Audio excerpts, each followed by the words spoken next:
non, non, non, non, non, non, non. 14 astuces simples pour devenir un chanteur exceptionnel. Qui n'aimerait pas avoir la voix d'un ange ?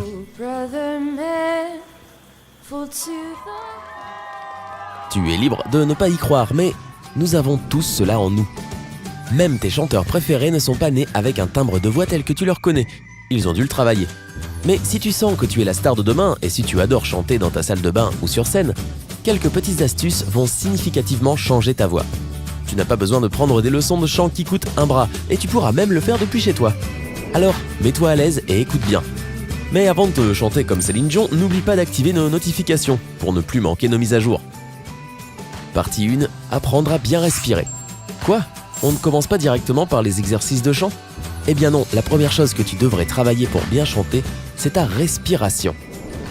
Après tout, écouter un chanteur qui n'a pas de souffle n'est pas super agréable, si ? Donc tu dois maîtriser l'art de la respiration, afin que ton chant soit fluide et naturel. Donc avant de commencer par des exercices de respiration, parlons de la position. Tu peux soit être debout, soit assis, mais garde en tête que tu dois te tenir bien droit. Une bonne posture t'aidera à bien ouvrir tes poumons et à rendre la respiration plus facile. Maintenant, continuons avec l'exercice de respiration en lui-même. La première chose à faire, c'est d'inspirer et d'expirer, et ce, 8 fois. Prends de longues respirations qui partent du ventre. Cet exercice basique t'aidera à te détendre et à préparer tes poumons pour la pratique du chant. Une autre technique de respiration que tu peux faire avant l'échauffement, c'est la méthode du livre. Allonge-toi et mets un livre sur ton ventre. Chante toutes les notes que tu veux. En même temps que tu chantes, essaie de surélever le niveau du livre. Tu peux également siffler. C'est simple. Inspire en comptant jusqu'à 4, puis expire en sifflant sur 4 temps également. Pour la seconde série, inspire sur 6 et siffle sur 10. La troisième fois, inspire sur 6 et siffle sur 12. Complète l'exercice en inspirant sur 2 et en sifflant sur 12. L'une des choses les plus importantes à apprendre si tu veux être un bon chanteur, c'est d'inspirer rapidement et de prendre autant d'air que possible. Commence par inspirer. Fais comme si l'air était lourd et laisse-le se répandre dans ton corps. Ensuite, essaie de faire la même chose mais plus vite. Imagine que tes poumons sont des ballons que tu dois remplir d'air. Bien sûr, cela ne va pas se faire du premier coup, il va falloir être insistant. Continue de faire l'exercice jusqu'à ce que tu prennes un bon volume d'air rapidement. Plus tu feras l'exercice fréquemment, plus ce sera simple pour toi de contrôler ta respiration quand tu chanteras. N'oublie pas qu'une expiration efficace est tout aussi essentielle.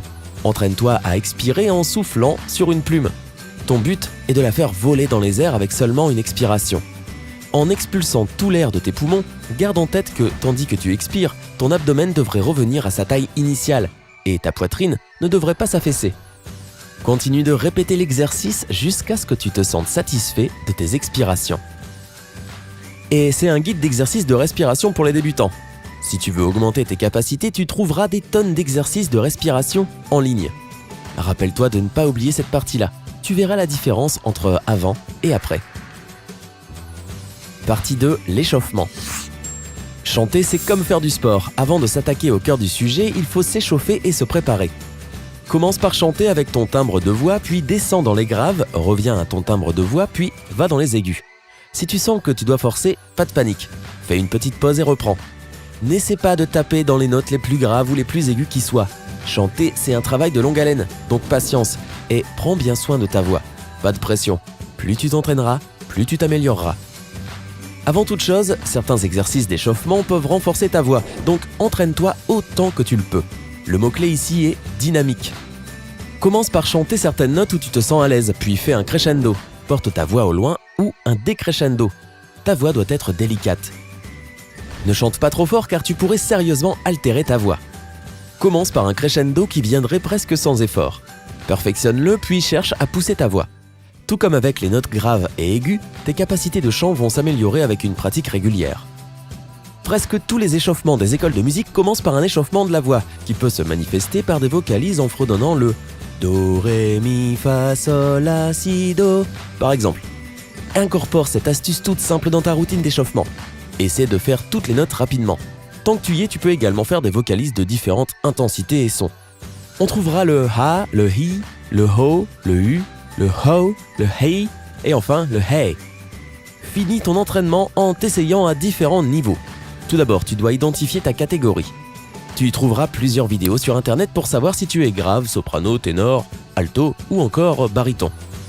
Une fois que tu connais ton rang vocal, trouve les notes qui correspondent au piano et pratique les gammes dans leurs différentes variantes.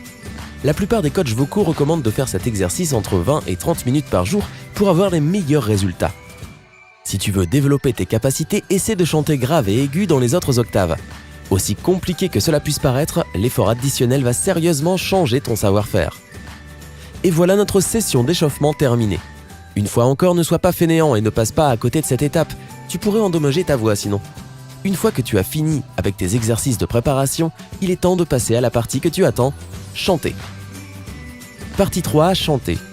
Rappelle-toi que travailler ta voix régulièrement est ce qui te fera évoluer en tant que chanteur. Donc saisis toutes les opportunités. Apprends tes chansons favorites et chante-les sous la douche quand tu conduis ou que tu ranges ta maison. Si tu veux vraiment arriver loin avec le chant, pratique cette routine tous les jours. Choisis une heure pour ce faire, avec tes exercices de respiration et d'échauffement, et essaie d'apprendre de nouvelles chansons toutes les semaines. Les coachs vocaux recommandent de pratiquer le chant au moins 1 heure par jour, mais pas forcément un bloc d'1 heure. Tu peux faire 20 minutes le matin, 20 autres l'après-midi et 20 pour terminer la journée. Si tu te sens malade ou fatigué, repose-toi. Utilise ce moment pour donner un peu de repos à ta voix. Grâce à Internet, tu peux trouver des milliers de tutoriels et de vidéos d'entraînement vocaux pour amateurs et professionnels, et beaucoup sont totalement gratuits. Tu peux facilement chercher de nouvelles techniques et méthodes pour améliorer ton chant sans sortir de chez toi.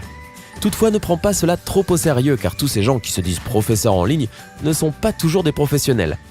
Assure-toi donc que ce ne soit pas que du vent, vérifie les sources et les coordonnées. Bien sûr, si tu as un budget prévu à cet effet, tu peux prendre des leçons avec un professionnel ou dans une école. La seconde option sera plus élevée, donc réfléchis-y et choisis un expert légitime avant de dépenser ton argent. Mais apprendre de cette manière en vaut totalement la peine. Ton coach vocal choisira les meilleures techniques en fonction de tes objectifs et de ton niveau. Si tu veux qu'un professionnel te fasse débuter, mais que tu n'as pas d'argent, inscris-toi dans une chorale. Non seulement le professeur t'aidera, mais en plus tu rencontreras de nouvelles personnes qui sont tout aussi intéressées par le chant que toi. En plus, tu gagneras en expérience. Certaines chorales demandent à passer des auditions, alors donne-toi à fond. Et voici à peu près tout ce dont tu as besoin de savoir pour tes premiers pas en tant que chanteur. Rappelle-toi que toutes les stars que tu vois sur scène ont commencé de zéro, et la patience, le dur labeur et la persistance ont fait d'eux ce qu'ils sont aujourd'hui. Donc sois patient avec toi-même et apprends et entraîne-toi aussi souvent que tu le peux. Si tu y mets du cœur, tu atteindras ton but. Bonne chance! Te souviens-tu de ta première performance de chant? Comment cela s'est-il passé? Dis-nous dans les commentaires. Tant que tu y es, clique sur le bouton j'aime et clique sur s'abonner à notre chaîne sympa.